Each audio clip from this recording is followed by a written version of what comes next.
Hello नमस्कार, कैसे हैं आप सभी। बहुत बहुत स्वागत है आप सभी का। आप सभी के कई सारे कमेंट्स होते हैं, बहुत सारे प्रश्न होते हैं, जिसमें ज़्यादातर जो प्रश्न होते हैं वो ये होते हैं प्रारब्ध को लेके कि सर क्या सब कुछ प्रारब्ध है, और अगर सब कुछ प्रारब्ध है तो फिर हमारे कर्म करने से क्या हो जाएगा। देखिए, सब कुछ प्रारब्ध नहीं होता है। एक छोटा सा उदाहरण लेते हैं कि मुझे 5 लाख रुपए मिले, मतलब मैंने कोई भी काम किया या किसी भी तरीके से मेरे पास 5 लाख रुपए आए, ये मेरा प्रारब्ध है। अब उन 5 लाख रुपए को मैं किस तरीके से खर्च करता हूँ, कहाँ लगाता हूँ, ये मेरा नया क्रियमाण है। उसका मैं क्या करता हूँ, उससे अच्छा काम करता हूँ या उससे बुरा काम करता हूँ, तो ये प्रारब्ध नहीं है। अब बहुत सारे लोग समझते हैं कि हर चीज़ प्रारब्ध है। सर, अगर हम किसी को धोखा दे रहे हैं तो ये भी तो प्रारब्ध है।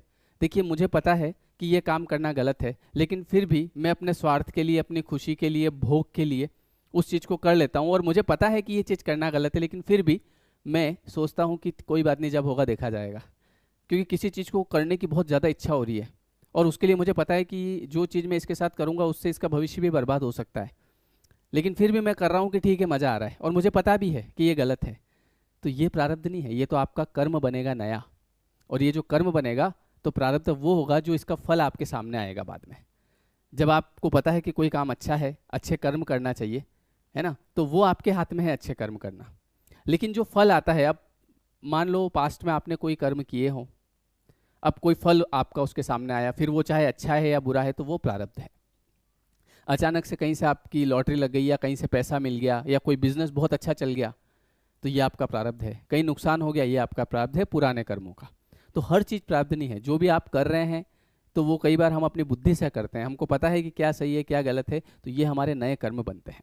अब मैं आपको ये बता रहा था कि किस तरीके से जैसा आपका प्रारब्ध बनना होता है उस तरीके से आपका दिमाग काम करने लगता है, वैसे आप डिसीजन लेते हैं। तो ये जो प्रारब्ध होता है ये आपके दिमाग को कैसे चलाता है, कैसे घुमाता है, तो इसको थोड़ा सा मैं समझाता हूँ। तो इसके लिए सबसे पहले हम थोड़ा सा प्रारब्ध को समझते हैं। वैसे तो आपको मैंने बता रखा है क्या है। तो प्रारब्ध का मतलब एक तरह से होता है नसीब, लक, और ये बनता है आपके किसी कर्म से, जिसमें आपका अच्छा कर्म या बुरा कर्म जैसा भी आपने किया है, तो वो जो कर्म जो स्टोर है उसका जब समय आता है, पकने का जब टाइम आता है, उसे कहते हैं प्रारब्ध।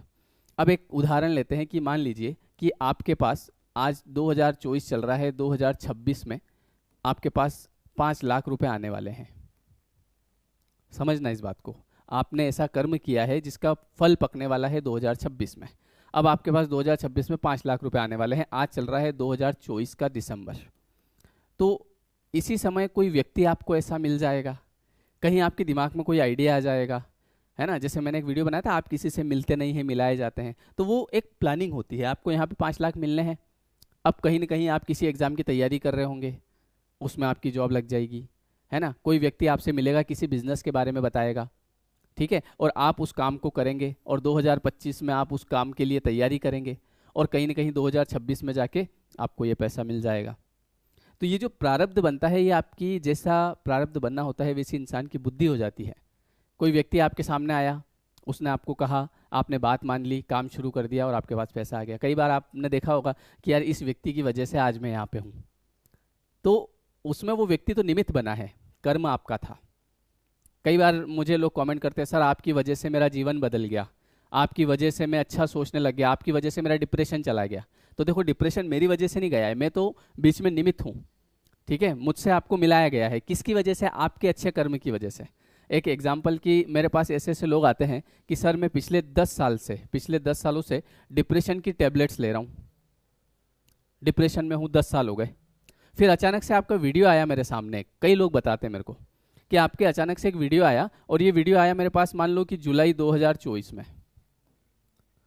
और उसके बाद जब एक वीडियो मैंने आपका देखा, मुझे ठीक लगा, उसके बाद मैंने आपके रात भर वीडियो देखे। लोग बताते, मुझे वही बता रहा हूँ आपको, कि रात भर वीडियो देखे, एक के बाद एक के बाद एक के बाद एक के बाद, और फिर मैंने चीज़ों को समझना शुरू किया कि मैं कहाँ पे लेक कर रहा हूँ। और उसके बाद में सर आज दिसंबर चल रहा है, और आज मैं आपको बताना चाहूँगा कि मेरी जो डिप्रेशन की गोलियाँ चल रही थी 10 साल से, वो सर ख़त्म हो गई। और कई हस्बैंड जैसे गोलियाँ खा रहे, तो उनकी वाइफ जो है वो मुझसे 1 on 1 जब बात करते हैं दोनों बैठ के, तो वो बताती है कि सर इनके 10 साल से गोलियाँ चल रही थी और ये ख़त्म हो गई। अब इसमें क्या मैंने कुछ किया? नहीं, मैंने नहीं किया। अब चूंकि आपका ऐसा प्रारब्ध बनना था कि अब आपका ये जो 10 साल तक आपको भोगना था, ये 10 साल कोई ऐसा कर्म बना था आपसे। अब कई लोग इसको भी लेके बैठे रहते हैं, मेरे साथ 10 साल ऐसा हो गया, मेरे साथ तो ऐसा हो गया, मेरे साथ तो ऐसा हो गया। बैठे नहीं रहना, ये कोई हमारा कर्म था, कट गया, खत्म करो उसको। किसी ने कुछ कह दिया, कट गया, खत्म करो। लेके बैठने से आगे विकास रुकेगा, आपका तरक्की रुकेगी। तो अब यहाँ चूंकि आपका ये समय आ गया था कि 2024 में आप इस चीज़ से बाहर आ जाओगे, तो अचानक से आपके सामने मेरा वीडियो आ गया, आपने उसको देख लिया, आपने चीज़ों को समझ लिया, अच्छा मैं ये गड़बड़ कर रहा था, इतने साल से मैं ज़बरदस्ती परेशान हो रहा था, मैं नेगेटिव सोचता जा रहा था, मुझे पॉजिटिव सोचना था, और आपका डिप्रेशन खत्म। तो इसमें मुझे केवल निमित्त बनाया, किसी को भी बनाया जा सकता था मेरे अलावा, और आपके किसी अच्छे कर्म की वजह से आपका ये समय खत्म होना था। इस तरीके से खत्म होता है। कई बार ऐसा होता है कि हम कोई समस्या है, अमेरिका दिखा के आ गए, कनाडा, विदेश में सब जगह दिखा लिए, इधर उधर, 5 साल हो गए भैया, और किसी ने कहा कि अरे अपने ये जस्ट यहाँ से 10 किलोमीटर दूर एक गांव है, और वहाँ पे जो है एक वो बैठते हैं डॉक्टर, तो एक बार आप वहाँ तलाश कर लो, बहुत लोग जाते हैं। आप वहाँ गए, पता चला उनकी गोलियाँ काम कर गई, और ये इनकी वजह से हुआ, उनकी वजह से नहीं हुआ। समय आपका 5 साल किसी चीज़ को भोगने का था, दौड़ लो आप जहाँ दौड़ना है। हाँ, वो भी प्रारब्ध ही करवाता है, आपने इधर दौड़े, उधर दौड़े, ये वो, और आखिरी में जाके यहाँ से आपका ठीक हो गया, तो समय आपका आ गया था। तो वैसे ही इंसान को हमेशा तनाव मुक्त रहना चाहिए, ज़्यादा चिंता नहीं करनी चाहिए, बस अपना कर्म करते रहो, जो भी आपका कर्म है उसको करते रहो, करते रहो। जब समय आएगा सब अपने आप ठीक होगा। आप चाहे कोई भी समस्या में है, तो देखो आपका कोई ना कोई कर्म है। मैं खुद रहा, मैं कहता हूँ ना, मैं 5-6 साल डिप्रेशन में रहा, सुसाइडल थॉट, परेशान हो गया था मैं, पर चूंकि भोगना था, भोगा। पर आज उस चीज़ को के लिए भी धन्यवाद करता हूँ ईश्वर का, कि भगवान, अगर वो चीज़ नहीं मिलती मुझे, वो प्रसाद समझता हूँ मैं भगवान का, तो शायद आज मैं यहाँ नहीं होता। देखो, आपको अपनी विचारधारा पॉजिटिव रखनी पड़ेगी कि यार जो हो रहा है कहीं ना कहीं किसी न किसी अच्छे के लिए हो रहा है, तो आपकी समस्या धीरे धीरे खत्म होगी। अगर आप लेके बैठे रहोगे, मेरे साथ इसने खराब कर दिया, इसने खराब कर दिया, कोई खराब नहीं करता, सब निमित्त, सब निमित्त। मैं निमित्त, आपके कोई रिश्तेदार आपको परेशान कर रहे हैं, वो निमित्त आपके कर्मों के, जो भी व्यक्ति जो भी कर रहा है, सब निमित्त है। एक एक एग्जाम्पल और बताता हूँ। मान लो किसी व्यक्ति की शादी 30 की उम्र में होनी है, उसका योग 30 का है, समझना आप। अब मान लो उसके घर वाले चॉइस से लड़की देखना शुरू कर रहे हैं, या लड़का देखना शुरू कर रहे हैं। अब क्या होगा कि चूंकि उसकी शादी 30 में होना है, तो तब तक कोई लड़की आएगी, तो लड़का देखेगा इसकी तो हाइट कम है, ठीक है, मना कर दिया। दूसरा, फिर 6 महीने बाद कोई लड़की देखी, बोले इसकी तो ये तो पढ़ी लिखी कम है। वाह भाई, ये आप नहीं कर रहे हो, ये आपका प्रारब्ध, आपकी बुद्धि आपके दिमाग में कुछ भी घुसा देगा वो। बोले इसकी तो ये अच्छी नहीं है। या फिर कोई रिश्तेदार आएगा कहीं से, हाँ जी क्या हाल चाल है, बोले बस बढ़िया, अरे हमारे वहाँ रिश्ते की बात चल रही थी, इसलिए तो रिश्तेदारों को ज़्यादा बताते नहीं है, काम हो जाने के बाद बताते हैं, है ना। हालांकि अगर कोई रिश्तेदार ने कोई रिश्ता खराब भी किया, तो वो निमित्त है, क्योंकि चूंकि आपका वहाँ नहीं होना था। देखो मैं आपको एक चीज़ बताता हूँ, 30 की उम्र में होनी है, जिस लड़की से होनी है या जिस लड़के से होनी है, उसी से होगी। इसके पहले अगर यहाँ मान लो 2027 में आपका कोई रिश्ता जम रहा था, और कोई इंसान आया, आपका रिश्तेदार आया, उसने वो रिश्ता आपका तुड़वा दिया किसी न किसी कारण से, वो बोलते हैं ना टांग फंसा दी, तो ये निमित्त बना है ये आदमी, चूंकि आपका वहाँ नहीं होना था रिश्ता। इसलिए भी कई लोग क्या करते हैं पता है, किसी ने ऐसा करवा दिया तो उसको लेके बैठे रहते हैं, बोले इन्होंने हमारा रिश्ता तुड़वाया था। याद रखो कोई बात नहीं, लेकिन माफ़ करो, ठीक है, ये कहीं ना कहीं निमित्त होगा, ठीक है। जब मंथरा जी जो हैं, उनके पास सबसे पहले राम जी आए, जब वनवास से आए ना, तो सबसे पहले गए मंथरा के पास, बोले यार वो परेशान हो रही होगी, उसको ऐसा लग रहा होगा कि मेरी वजह से सब हुआ, तो जाके उसको बताया कि आप केवल निमित्त थे, ये मेरा कर्म था कि मुझे 14 साल वनवास रहना पड़ा, लेकिन आपको निमित्त बनाया गया था। तो आप अपने मन में वो मत रखो कि मुझसे कितनी बड़ी भूल हो गई, क्योंकि कई सारे लोग आज के समय में अपने मन में कोई पास्ट में कोई गलत कर्म बन गया तो उसको लेके गिल्ट रखते हैं। मत रखो, निकाल दो, आप निमित्त थे कहीं ना कहीं, है ना, तो चिंता नहीं करना। तो उनको, उनके पास गए। दूसरे फिर किसके पास गए, माता कैकेयी के पास, क्योंकि वो भी अपने आप में गिल्ट कर रही होगी कि यार मेरी वजह से, तो आपकी वजह से नहीं हुआ, ये मेरा कर्म था, तो आपकी बुद्धि ऐसी घुमाई कि आपने कहा मेरे को तो वचन चाहिए। आपने उस समय ये भी नहीं सोचा कि ये कहाँ वन में कहाँ रहेंगे, क्या करेंगे, कुछ नहीं, मुझे नहीं पता, मुझे तो मेरे 2 वचन दो, मेरे बेटे को राजगद्दी, भरत को राजगद्दी पे बिठाओ, ठीक है, और राम जी को वनवास भेजो। वनवास क्यों भेजो, क्योंकि यहाँ रहेंगे तो फिर ये राजपाट करने नहीं देंगे। तो ये बुद्धि कौन घुमाता है, ये बुद्धि घुमाता है प्रारब्ध। जैसे योग बनने होते हैं वैसी बुद्धि हो जाती है, बाद में हम कहते हैं अरे मैंने क्या कितनी बड़ी भूल कर दी, इतना बढ़िया रिश्ता आया था मेरे लड़के के लिए, पता नहीं क्या मेरी बुद्धि घूमी, तो मैंने तो मना कर दिया। या फिर कोई लड़का परेशान होगा, इतनी बढ़िया लड़की थी और मैंने मना कर दिया और उसकी शादी कहीं और हो गई और वहाँ बाल बच्चे भी हो गए और हम देख रहे हैं वायर। वहाँ नहीं था योग। परेशान करने की जरूरत नहीं अपने आप को। आपका जब योग होगा, आपकी जैसे 30 की उम्र होगी और तब तक भले अगर आप लड़के देख रहे हैं तो कभी किसी में क्या मिस्टेक, किसी में क्या मिस्टेक। कई बार कोई लड़की कहती है सर मैंने 20 लड़के रिजेक्ट कर दिए।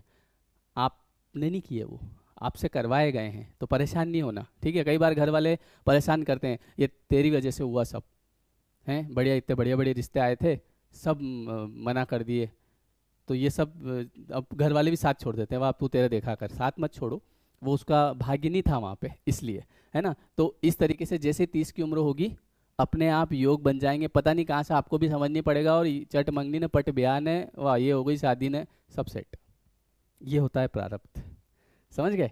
आप कुछ नहीं कर रहे हैं, कोई कुछ नहीं कर रहा है, हर आदमी अपने अपने प्रारब्ध के हिसाब से उसके साथ चीज़ें हो रही है। पर हमको क्या करना है, इस बात का ध्यान रखना है, हमको हमारे कर्म अच्छे रखने हैं। आज भी ध्यान रखो, कई लोग जो है ना उनकी आदतें होती है लोगों के जले पे नमक छिड़कते रहते हैं, परेशान करते लोगों को, लेकिन वही चीज़ जब आपके ऊपर आएगी सहन हो जाएगा।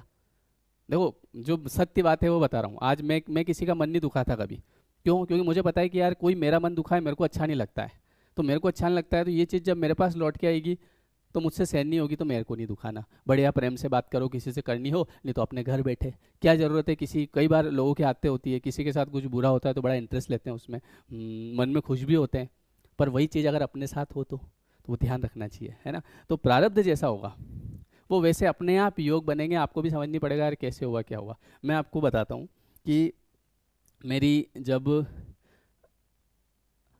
मैं आपको बताता हूँ मेरी जब शादी होने की थी तो मैंने पहले एक लड़की देखी थी, तो वहाँ पे लड़की ने मना कर दिया जैसे, ठीक है।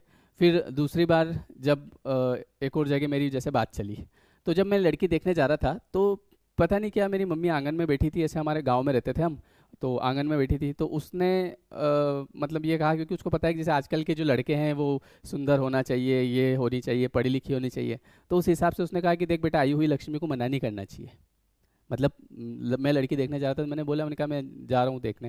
बोले हाँ देखो बढ़िया, पर कभी भी ध्यान रखना आई हुई लक्ष्मी मना नहीं करना। ये लाइन आज भी याद है मेरे को। वो कहाँ बैठी थी, बर्तन धो रही थी, आंगन में बैठी थी और मैं ऐसे गलियारे में होके निकल रहा था, कच्चा घर था हमारा, तो उसने ये बात कही। तो मैंने कहा, अब वो बात दिमाग में पता नहीं कहाँ से बैठ गई। ये सब प्रारब्ध करवाता है, प्रारब्ध के पास आपके दिमाग दिमाग की चाबी है, किससे क्या कहलवाना है। अगर आपका कहीं रिश्ता नहीं होना है तो कुछ भी ऐसी बात कोई कह देगा आके, अरे वहाँ देख लेना एक बार, हमको तो कम ही जमते वो लोग, और वो चीज़ आपके दिमाग में घूम जाएगी। तो मेरे वो दिमाग में घूमी, अब मैं वहाँ गया, मैंने देखा देखी करा, है ना, वाह। तो इतना मैंने ज़्यादा वो गणित नहीं लगाया, ठीक है। मैंने लड़की देखी, पिताजी ने बोला अच्छा परिवार है ना, उस लड़की ने भी मुझे देखा, उसके परिवार वाले ने बोला अच्छा लड़का है, बढ़िया परिवार है। मैंने ये भी नहीं पूछा उस समय कि कितनी पढ़े लिखे हो कि क्या है, ना उसने मुझसे पूछा, ठीक है। और वाह। और हाँ एक और उस समय क्या था, जब मेरी शादी हुई थी तो उस समय ये जानकारी भी नहीं थी जो आजकल जैसे चल रही है ना, कि पहले अपने पैर पे खड़े हो जाओ फिर शादी करना, इतनी बात भी पता नहीं थी, किसी ने बताया भी नहीं था, ऐसा कुछ था ही नहीं उस समय, है ना। बस ये थे कि पढ़ रहे थे और पढ़ा रहे थे, 2-4 हज़ार रुपये मैं कमा रहा था, है ना। पर ये नहीं बात पता थी कि जो है पहले अपने पैरों पे खड़े हो जाओ, उसके बाद फिर शादी करना, नहीं तो उसको क्या खिलाओगे। अब ये तो बाद में पता चली, शहर में आ गए तब, कि अच्छा ऐसा होता है, पहले अपना वो बोलते हैं ना करियर सेट कर लो, पहले सेट हो जाओ, ये हो जाओ वो हो जाओ। हमारे घर वालों ने हमको ये सिखाया था उस समय कि हो रहा हो तो करो, निपटो काम, है ना। जैसे हमारे घर में ऐसी बातें होती थी कि देखो शादी ब्याह का ऐसा काम है कि हो रहा हो ने रिश्ता आ रहा हो तो करो, ज़्यादा उसमें नाटक नहीं करना, ठीक है। तो ऐसा सीखा था, तो वह हाँ कर दी ना, उधर से भी हाँ हो गई ना, शादी हो गई। और शादी हो गई उसके बाद भी मैं 4-5 साल तो किराए के कमरे में रहा ना, 5,000 7,000 10,000 रुपये। हालांकि उसके आने के बाद में, शादी होने के बाद में पैसा मेरा बढ़ना शुरू हो गया, 5 से मैं 10 पे पहुंचा, 20 पे पहुंचा, काफ़ी सारा पैसा आया। तो कहीं ना कहीं मैं मानता हूँ कि ये उसके भाग्य का, ये भी मानना पड़ता है। आप कह दो कि मैंने कमाया, मैं तो पिछले 5 साल से दौड़ रहा था, 5,000 से 6 भी नहीं हो रहे थे मेरे। तो जैसे शादी हुई और उसके बाद अचानक से 20 25 30 हो गए। फिर जब मेरी बेटी हुई तो उसके बाद मैं लाख 1.5 लाख 2 लाख क्रॉस करने लग गया। 2014 मतलब 17 की बात है ये, है ना। 2-2 3-3 लाख रुपए मेरे पास आने लग गए। तो ये कैसे आ रहे हैं? पहले तो आप 5 साल दौड़ रहे थे, फिर तो आपके पास 5 से 6 नहीं हुए। नसीब से पैसा आता है। इसलिए कई लोग गणित लगाते हैं ना कि पहले मैं अपने पैर पे खड़ा हो जाऊं, उसके बाद मैं शादी करूंगा। तो उनको ऐसा लगता है कि मैं खिलाऊंगा उसको, अरे हम तो हमको भी नहीं खिला सकते, है ना। मैं अब मेरी ताकत ये है कि मैं मुझे खिला दूं, ये सब ऊपर वाला करता है। तो इसलिए ऐसा योग बन रहा हो तो कर लेना चाहिए। मेरे पास, मैं जब क्लास पढ़ाता था तो ये बातें बताता, तो एक लड़का आया, उसने मुझसे पूछा, सर मेरी शादी की बात चल रही है और अभी नौकरी लगी नहीं है, पर लड़की वाले तैयार है, क्या करें? मैंने कहा पहली फुर्सत में कर, पहली फुर्सत में कर। उसने करी और फिर 2 साल बाद उसने, उसका फ़ोन आया, सर मेरी जॉब लग गई। मैंने कहा चलो बढ़िया। देखो योग है ये तो ये बातें ही हमने बाद में सुनी है ना। जब मेरी शादी हुई थी तब मैं गांव में रहता था, उस समय तो ये बातें ही पता नहीं थी कि पहले अपने करियर बना लो, है ना, पहले अपने पैरों पे खड़े हो जाओ, उसके बाद शादी करना। और अच्छा हुआ ये बात पता भी नहीं थी, नहीं तो पता होती है ना तो आदमी को ऐसा लगता है कि सब कुछ मैं ही कर रहा हूँ, सब कुछ मेरे को ही करना पड़ेगा। कई लोग बोलते हैं मेरे ऊपर पूरे घर की रिस्पॉन्सिबिलिटी है, बस सबसे बड़ा रगड़ा यहीं पड़ जाता है। मेरे ऊपर मतलब आपने अपने ऊपर ले लिया, आपके ऊपर रिस्पॉन्सिबिलिटी है, मतलब आप कर रहे हैं सब, मेरे ऊपर नहीं है, सब वो कर रहा है। और जब आप ऐसे करने लग जाएंगे ऐसे की बजाय, तो काम चलना शुरू हो जाएगा। तो ये सब प्रारब्ध है। अब चूंकि उस समय होना थी, और मेरी शादी हुई थी मैं जब 24 साल का था, तो उस समय होना थी, तो कहीं ना कहीं मम्मी ने ऐसी बात बोली कि देख बेटा, आई हुई लक्ष्मी मना नहीं करना, तो वो बात भी दिमाग में घूमी, है ना। कहीं ना कहीं पिताजी ने भी कुछ ऐसी बातें समझाई उस समय, वो तो मुझे याद नहीं रही, और वाह योग बन गए ना, वाह हो गई। और उसके बाद में पैसा भी आने लग गया। अब उस समय ये सोचते यार अभी तो मैं 3-4 हज़ार ही कमा रहा हूँ, उसको क्या खिलाऊंगा, अभी तो 3-4 में से भी मैं 3 हज़ार तो किराए के दे देता था। घर से पैसे मंगाए मैंने, शादी के बाद भी पिताजी ने भेजे, कई बार किराए के कम पड़ जाते, कभी कुछ लाना होता तो ठीक है। लेकिन क्या होता है ना कि हमको ये मानना चाहिए, कभी भी अपने ऊपर नहीं लेना कि मैं कर रहा हूँ, देखो मैंने क्या कर दिया। जैसे मैंने कई बार बताया, लोगों की आदत होती है कि जो बोलने में ध्यान नहीं रखते हैं, शब्दों का बड़ा ध्यान रखना पड़ता है। लोग कह देते हैं कि आज मेरी वजह से तुम खा रहे हो। कई पति अपनी पत्नियों को बोलते हैं कि मेरी वजह से तू खा रही है। कई पत्नियां बोलती है कि देखो मैं, जैसे वो मान लो जॉब कर रही है, तो वो कह रही है कि देखो मैं काम कर रही हूँ, तुम खा रहे हो। ऐसी बात नहीं करनी चाहिए। सब ऊपर वाला मैनेज करता है। और जब हम ये कहते हैं कि सब ऊपर वाला कर रहा है, तो फिर आपके ब्लॉकेज खुलते हैं कि हाँ ये लायक आदमी यार। कभी भी ध्यान रखना, ये सब नियम है, बड़े छोटे छोटे यूनिवर्स के नियम हैं। अब आप समझ जाओ तो अच्छी बात है। तो ये जो प्रारब्ध है ना, आपका तो आपके साथ जैसा भी हुआ है, मान लो आज आपकी 35 साल की उम्र हो गई, शादी नहीं हुई, अपने आप को दोष नहीं देना। आप आज से दोष देना बंद करो। किसी भी व्यक्ति को अगर किसी ने आपका बिगाड़ा है ना, कहीं भी ऐसा होता है कि कहीं से रिश्ता आया बिगाड़ दिया, उसको दोष देना बंद कर दो, ठीक है। और ये सोचना शुरू कर दो कि ठीक है, जब भगवान की इच्छा होगी तब हो जाएगा। आप देख लेना अगले महीने, 6 महीने, साल भर में आपके योग बन जाएंगे। ये बात लिख लो आप भले, क्योंकि जब तक आप ये बोलते रहोगे ना, और ये वीडियो भी आप खुद से नहीं देख रहे हो, ये भी बता दूं मैं, ये वीडियो भी वही देख पाएगा जिसका समय आया है। नहीं तो पता चला कि ये वीडियो आज, भले इसकी डेट देख लेना आप क्या है ना, पता चला किसी के हाथ 2 साल बाद लगा, और आज से लेके 2 साल तक वो फिर भी ब्लेम ही कर रहा है लोगों को, इसकी वजह से ऐसा हुआ, इसकी वजह से ऐसा हुआ, मेरी तो किस्मत ही खराब है, पता नहीं मेरी तो क्या किस्मत लिखी, अब तो क्या ही होगा। कमेंट में लिखते हैं बहुत सारे, है ना, कि मेरे वाली तो शायद पता नहीं क्या क्या लिखते हैं, पैदा ही नहीं हुई दिखे अभी तक। तो वो अपने आप को ब्लेम करते हैं, वो भगवान को भी ब्लेम करते हैं, बोले भगवान ने मेरे साथ गलत किया। देखो भगवान कुछ नहीं करते हैं। मतलब क्या होता है कि ये मैंने आपको जो बताया कि ये जो आपके कर्म होते हैं अच्छे बुरे, इनसे ही प्रारब्ध बनता है। ऊपर भगवान आपके कोई इंटरफेयर नहीं करते हैं, वो तो शांति में बैठे हैं आराम से। आप खुद सोचो, मैं भगवान से कुछ मांग रहा हूँ, ठीक है, अगर मेरी फ्रीक्वेंसी वैसी होगी, मेरी प्रार्थना में दम होगा, तो अपने आप सेटिंग में बैठ जाऊँगा मैं, सॉफ्टवेयर में मेरी प्रार्थनाएं और चीज़ें होने लगेगी। लेकिन मेरे अंदर तो कुछ और चल रहा है। मैं सोच रहा हूँ देखिए प्रार्थना करके तो देखूँ कभी भगवान कर दे तो कर दे। ऐसे थोड़ी होता है। क्या वहाँ भगवान ऊपर से देख थोड़ी रहे, अच्छा ये प्रार्थना कर रहा है, अच्छा ये कर रहा है। भगवान तो समाधि में बैठे हैं आराम से, उन्होंने सब बना रखा है सॉफ्टवेयर। बस आप फिट हो जाओ। और फिट कैसे होगे? आपके मन में क्या भाव है, आपके विचार कैसे हैं, विचारों का फर्क पड़ता है। और ये चीज़ मैंने देखी है मेरी आंखों से, भले आप बात मानो कि मत मानो। जैसा मन का भाव होता है, जैसी नीयत होती है इंसान की, ठीक है, वैसी उसकी बरकत होती जाती है, वैसे उसके काम बनते जाते हैं। और अगर नीयत में खोट है, दूसरों का बुरा चाह रहे हैं, इसकी तो छोरे की शादी नहीं हो तो बढ़िया, इसके तो बिगड़ जाए काम तो बढ़िया, इसका तो एक्सीडेंट हो जाए तो बढ़िया, इनका तो घर बर्बाद हो जाए तो बढ़िया, और शाम को पूजा पाठ कर रहे हैं, हे भगवान मेरे बढ़िया कर देना, ऐसे थोड़ी होता है। थोड़ा सा कॉमन सेंस की बात है। देखो मान लो आप भगवान हुए हैं, आप खुद स्वयं भगवान हैं, और आप ही ऐसी चीज़ देख रहे हैं किसी व्यक्ति के, देख यार ये चाह दूसरों का बुरा चाह रहा है, अपने ही घर के सदस्यों के साथ बुरा बुरा कर रहा है हैं, और मेरे आगे अगरबत्ती लगा रहे हैं, हे भगवान मेरा ठीक कर दो। क्या आपका मन होगा उसका ठीक करने का? आप खुद स्वयं भगवान हैं, पर आप कहेंगे नहीं यार, नियम नियम, जब तक ये इसका ठीक नहीं करेगा, इसका मन ठीक नहीं करेगा, तब तक मैं भी कैसे क्या कर सकता हूँ। समझ गए? तो इसलिए कहते हैं कि जैसी नीयत होती है वैसी ही नियति बनती है इंसान की। इसलिए हमको नीयत अच्छी रखनी चाहिए, साफ नीयत, बढ़िया, भगवान सबका भला करे। क्योंकि ये एक कहीं ना कहीं मानव स्वभाव होता है कि हम नहीं चाह पाते हैं, कोई हमसे आगे बढ़ रहा है, जलन होती है। छोड़ दो उसको, तू तेरे जा भैया, तेरा नसीब है, तू कमा, खूब कमा, मेरे नसीब में होगा तो मिल जाएगा। जैसे ये भावना ही आपका चालू, और जब तक आप उधर सोच रहे हैं ये आगे क्यों बढ़ रहा है, इसकी सैलरी ज़्यादा क्यों है, मुझे ज़्यादा आता है, मेरे पास ज़्यादा डिग्री है, फिर भी लोग इसको कई बार ऐसा होता है ना कि आप एक ऑफिस में काम कर रहे हैं, एक एग्जाम्पल, आपके पास डिग्री ज़्यादा है, आपके पास नॉलेज ज़्यादा है, लेकिन फिर भी एक व्यक्ति है जिसको ज़्यादा इंपॉर्टेंस दी जा रही है, और आप उसको देख के कलप रहे हैं, देखो इनके पास डिग्रियाँ नहीं है, कुछ काम नहीं आता है, मुझसे काम आता है, फिर भी सब इसके आगे पीछे घूमते हैं, तो आपकी पूरी एनर्जी वो खा रहा है, एब्जॉर्ब कर रहा है। अब आप आगे कैसे बढ़ेंगे? अगर कोई कहीं से आएगा आपको आगे बढ़ाने के लिए कि चलो मैं आपकी हेल्प करता हूँ, हाँ रहने दो तुम, तो तुम भी ऐसे हो, अब ऐसे में ये आएगा, क्यों ऐसे क्यों हो? क्योंकि आपका दिमाग कहाँ चल रहा है, देखो कैसी दुनिया, ऐसे लोग, ऐसी कंपनी, ऐसा ये। अब कोई भगवान ने सोचा चलो एक काम करते हैं, इसका ठीक करते हैं यार, कोशिश करते हैं। मैं ही आया, मैंने कहा कि चलो मैं आपकी हेल्प करता हूँ और कुछ ठीक करते हैं। अरे तुम रहने दो, ये तो सब किसी पे विश्वास करने का नहीं है आजकल, या तो दुनिया ही ऐसी है। ये कैसे होगा? जब आपका दिमाग बस उसी में घूम रहा है, और आपका दिमाग अगर क्लियर है और कोई आया कि चलो मैं हेल्प करता हूँ, चलो ठीक है करके देखते हैं। ये कब होता है? जब दिमाग साफ होता है। तो इसलिए आज तक जो हुआ वो किसी न किसी, कोई ना कोई प्रारब्ध था, भूल जाओ। अब आगे आज से ये माइंडसेट रखो कि मुझे किसी से कोई शिकायत नहीं है। आज ही बोलो, ये मेरे साथ साथ बोलो कि मुझे इस संसार के किसी भी व्यक्ति से कोई भी शिकायत नहीं है। बोलो, मुझे इस संसार की किसी भी व्यक्ति से कोई शिकायत नहीं है। जो भी आज तक मेरे साथ हुआ वो कहीं ना कहीं मेरे ही किसी कर्म का फल था, और वो मैंने भुगत लिया है, और अब मैं बहुत खुश हूँ और यूनिवर्स का धन्यवाद करता हूँ, और अब मेरे जीवन में सब कुछ बहुत अच्छा हो रहा है। आप ये प्रार्थना लिख लो भले कॉपी में, और इसको आप बोलना शुरू कर दो, बोलना शुरू कर दो। आप देख लेना महीने, 3 महीने, 6 महीने में ज़्यादा से ज़्यादा आप कमेंट कर दोगे आके कि सर वास्तव में हमको पता नहीं था पहले। और फिर से बोल रहा हूँ, ये वीडियो भी वही देखेगा जिसका अभी जब टाइम आया है। अगर किसी का आज टाइम आया है तो वो आज देख लेगा, किसी का 6 महीने बाद टाइम आएगा तो वो 6 महीने से पहले देख ही नहीं सकता, सामने भी आएगा स्किप कर देगा।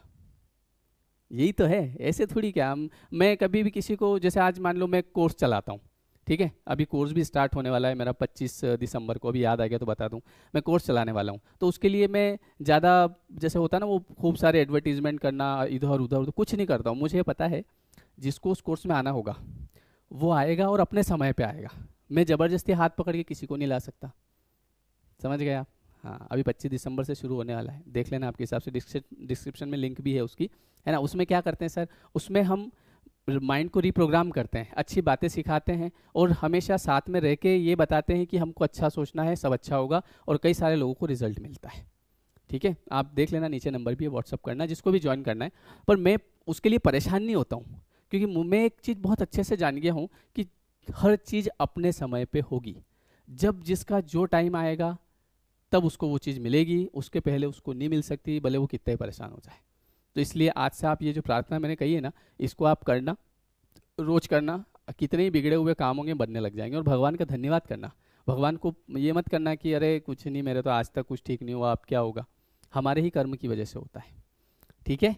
तो अब मैं ये अब इस वीडियो के नीचे आप कमेंट करके ज़रूर बताना मुझे कि इस बात में आपको क्या लगता है, क्या नहीं लगता है। और जिस किसी ने ये जो प्रार्थना है ये एक्सेप्ट करी है, वो बस कमेंट के नीचे लिख देना कि एक्सेप्ट द प्रेयर, है ना। या फिर आप अपने हिसाब से लिख सकते हैं कि आज से मैं इस प्रार्थना को करूंगा और आज से मेरा समय आ गया है। और जितने भी लोग वीडियो देख रहे हैं उनको एक कमेंट तो नीचे करना ही करना है कि आज से मैं पॉजिटिव बात करूंगा, आज से मैं अपने जीवन को बदलने की जिम्मेदारी लेता हूँ। थोड़ी सी आपको मेहनत लगेगी, आज मैंने आपके लिए ये 20 मिनट दिए हैं, जितना भी टाइम हुआ होगा, आप 1 मिनट का समय निकालिए प्लीज़ मेरे लिए, मुझे अच्छा लगेगा। और कमेंट करके लिखिए कि सर आज से, या भैया आज से, जो भी आप मुझे बोलते हैं। सर बोलने की आदत मेरी ऐसे है कि मैं पढ़ाता हूँ, है ना, आपको पता ही होगा। तो मैं पिछले 15 सालों से पढ़ा रहा हूँ, तो क्लास होती है तो क्लास में वो बार बार सर ही निकलता है, ठीक है। तो आप जो भी लिखें, भैया आज से मैं अपने जीवन को बदलने की जिम्मेदारी लेता हूँ और मुझे पूरा विश्वास है कि आज से मेरा जीवन बदलेगा, ठीक है। तो मैं एक्सपेक्ट करता हूँ कम से कम 5000 कमेंट्स की, ठीक है, क्योंकि आप काफ़ी लोग वीडियोस देखते हैं। तो प्लीज़ कमेंट करें, लाइक करें, वीडियो कैसा लगा जरूर बताएं। और नया कोर्स जो है हमारा वो 25 दिसंबर से शुरू हो रहा है, ठीक है, आप बिल्कुल ज्वाइन कर सकते हैं, डिस्क्रिप्शन में लिंक है। और जो मेडिटेशन वाला कोर्स है वो 1 दिसंबर से शुरू होगा, 1 जनवरी से सॉरी, सुबह 6 बजे, ठीक है। दोनों की लिंक दे रखी है। तो मिलते हैं फिर नेक्स्ट वीडियो में। कमेंट जरूर करिएगा, आज मैंने बड़े मन से वीडियो बनाया है ना, और कहीं ना कहीं मुझे लगता है कि आपको मेरी बात समझ में आई होगी, ठीक है। So thank you everyone, thank you so much, मिलते हैं नेक्स्ट वीडियो में, थैंक यू।